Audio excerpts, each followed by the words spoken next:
Bangkit dan bercahayalah.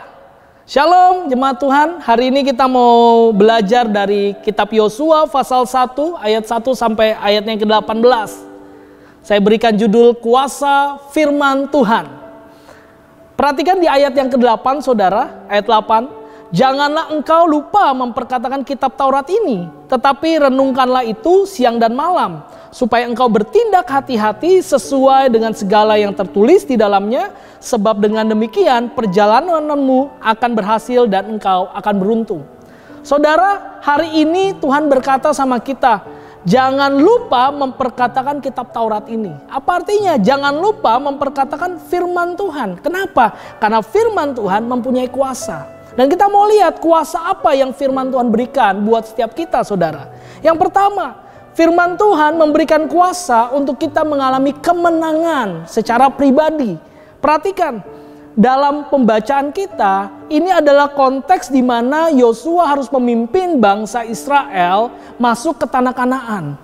Yang menarik adalah saudara, karena Musa sudah mati. Karena Musa sudah tidak ada lagi bersama mereka. Sementara kita tahu, Musa 40 tahun bersama bangsa Israel, memberikan petua-petua, memberikan nasihat-nasihat, menyampaikan firman Tuhan untuk orang Israel. Tiba-tiba ketika satu step lagi mau masuk Kanaan, loh kok diganti sama yang namanya Yosua. Dan saudara bisa bayangkan betapa khawatirnya Yosua. Bagaimana Tuhan, saya memimpin ribuan orang masuk ke dalam tanah perjanjian. Sehingga itu membuat dia gentar, membuat dia takut. Karena itu enggak kebetulan saudara, Tuhan 3 kali ngomong sama Yosua, kuatkan dan teguhkanlah hatimu. Dan hari ini Tuhan juga sedang berkata itu sama saudara. Kalau saudara sedang gentar, sedang takut karena mungkin saudara enggak dianggap orang. Saudara mungkin enggak dikira orang yang bisa memimpin. Mungkin banyak orang mengecilkan saudara. Tapi ketahuilah saudara, dengan firman Tuhan yang berkuasa itu, dia akan memberikan kemenangan buat pribadi saudara. Buktinya, Yosua Tuhan pakai untuk menggantikan Musa. Yosua Tuhan pakai untuk juga melakukan mujizat-mujizat yang pernah Musa lakukan. Kalau Musa dulu membelah Laut Teberau dengan bantuan Tuhan, sekarang Musa membelah Sungai Yordan. Kalau dibilang sungai bukan berarti pendek saudara, tapi ini bicara Sungai Yordan yang besar seperti laut juga saudara. Artinya Tuhan menyertai juga perjalanan Yosua. Firman Tuhan memberikan kemenangan pribadi. Yang kedua, kuasa firman memberikan arahan yang jelas. Ayat 11 sampai 14. Jelas sekali Tuhan kasih tahu, jalanilah seluruh perkemahan dan perintahkanlah kepada bangsa itu demikian. Kalau kita baca terus ayat 14, detail sekali saudara. Tuhan kasih tahu, kamu harus begini, begini, begini.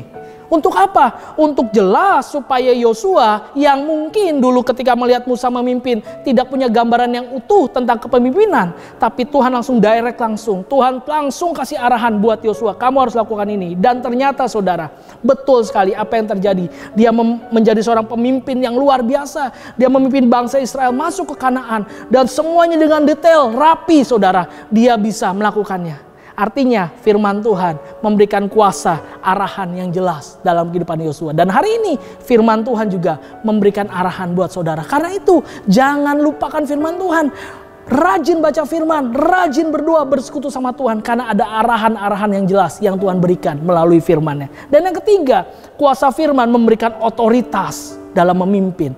Perhatikan ayat 16 sampai 18. Lalu mereka menjawab, akhirnya semua orang Israel bilang, Yosua, segala yang kau perintahkan kepada kami akan kami lakukan. Dan kemanapun kami akan kau suruh, kami akan pergi. Sama seperti kami mendengarkan perintah Musa, demikianlah kami akan mendengarkan perintahmu. Wow.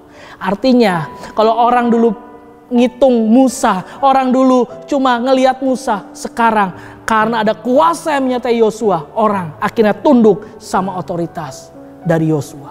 Dan hari ini saya berdoa buat saudara semua, biar otoritas yang sama yang pernah ada dalam Musa, otoritas yang pernah ada dalam Yosua, otoritas itu juga turun menyertai kita semua untuk boleh memimpin apapun yang sedang kita pimpin hari ini. Mungkin pekerjaanmu, mungkin dalam pelayananmu, tapi ada kuasa firman yang terus menyertai hidupmu. Mari kita berdoa. Bapa, kami bersyukur hari ini. Terima kasih untuk kuasa firman yang memberikan kami kemenangan secara pribadi, yang juga memberikan kami arahan yang jelas, dan juga memberikan kami otoritas ketika kami memimpin. Kami percaya Tuhan yang sama yang menyertai Musa dan Yosua, Tuhan yang sama juga yang akan menyertai kami, bahkan menyertai kami sampai selama-lamanya. Dalam nama Yesus kami berdoa. Amin. Tuhan Yesus memberkati.